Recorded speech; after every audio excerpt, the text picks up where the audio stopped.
അങ്ങനെ ദേ പുൽക്കൂടിൻ്റെ നിർമ്മാണത്തിലേക്കൊക്കെ പോയിക്കൊണ്ടിരിക്കുകയാണ് കേട്ടോ.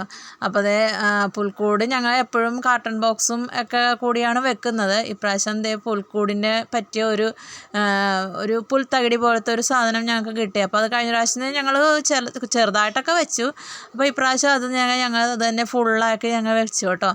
അപ്പോൾ പപ്പ അതെല്ലാം റെഡിയാക്കി വെക്കുകയാണ്. അപ്പോൾ സിയനോട് ഇന്ന കാര്യങ്ങൾ ചെയ്യുക എന്നൊക്കെ പറയുകയാണ്. അപ്പോൾ അതേ ഞങ്ങൾ പുൽക്കൂട്ടിൽ വെക്കാനുള്ളതെല്ലാം ഞങ്ങൾ പൂജരാജാക്കന്മാരും മാതാവും എല്ലാവരും ഔസപിതാവ് എല്ലാം ഒക്കെ എടുത്ത് റെഡിയാക്കിയൊക്കെ വെച്ചു.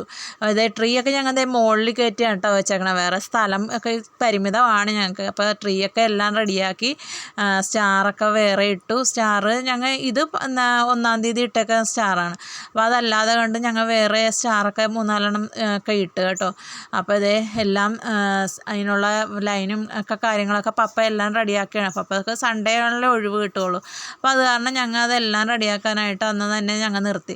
ഇല്ലയെന്നുണ്ടെങ്കിൽ പിന്നെ പപ്പേനെ കിട്ടുന്നത് 24-ാം തീയതി രാത്രി ആയിരിക്കും. അപ്പോൾ ഞങ്ങൾ എപ്പോഴും എല്ലാം തലേ ദിവസം തന്നെ ചെയ്ത് വെക്കുകയാണ് ചെയ്യണത്. 12 മണിയാകുമ്പോഴേക്കും ഞങ്ങളുടെ പുൽക്കൂടും എല്ലാം റെഡിയാകും. ഇപ്രാവശ്യം പക്ഷെ ഞങ്ങൾ എല്ലാം നേരത്തെ തന്നെ റെഡിയാക്കി പപ്പേനെ കൊണ്ട് എല്ലാം ഞങ്ങൾ ഫസ്റ്റ് തന്നെ ചെയ്യിപ്പിച്ചു കേട്ടോ. അങ്ങനെ പുൽക്കൂടൊക്കെ സീരിയസ് ലൈറ്റൊക്കെ ഇട്ടു നല്ല സൂപ്പറാക്കി എല്ലാം റെഡിയാക്കി. സ്റ്റാറൊക്കെ വേറെ ഇട്ടു. ഒരു 3-4 സ്റ്റാറൊക്കെ ഞങ്ങൾ വേറെ തന്നെ ഇട്ടു കേട്ടോ. അങ്ങനെ അതെല്ലാം റെഡിയായി. പുൽക്കൂടൊക്കെ റെഡിയായി. Okay, bye bye, see U.